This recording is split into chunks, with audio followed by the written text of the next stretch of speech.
این ویدئوی اول از 3 مرحله افزایش امنیت سایت‌های وردپرسیه. تا آخر ببین.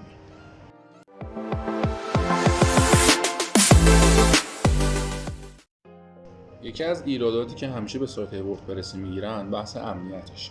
چون که سایت‌های وردپرسی معمولا به دلیل اینکه قابلیت سفارشی سازی و بهینه‌سازی مداوم دارن، بیشتر از بقیه سایت‌ها توی معرض حمله و آسیب‌های اینترنتی قرار میگیرن.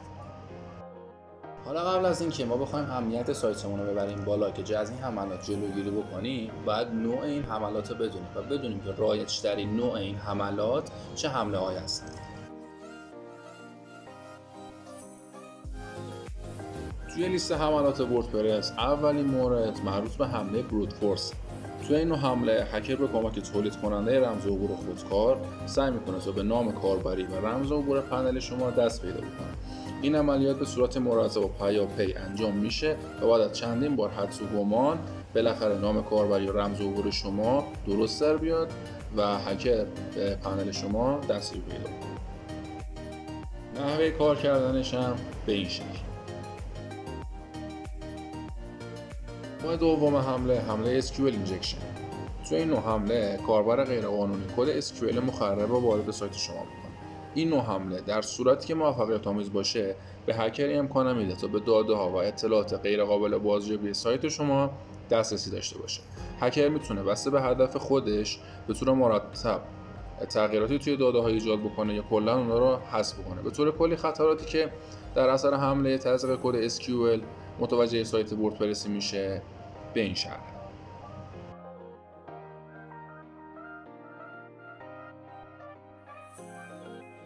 کروس سایت اسکریپینگ یا XSS یکی دیگه از حملات شایع به وردپرسه که توی اون یه سری کد آسیبزا و مخرب از طریق ورودی کاربر وارد سایت میشه و توسط مخاطبان دیده میشه.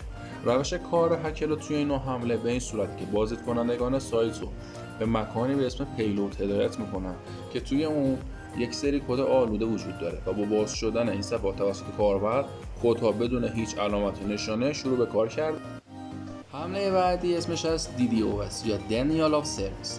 هکر با این نوع حمله امکان دسترسی کاربران به سایت وردپرسی شما را محدود و یا کلا غیر ممکن میکنه.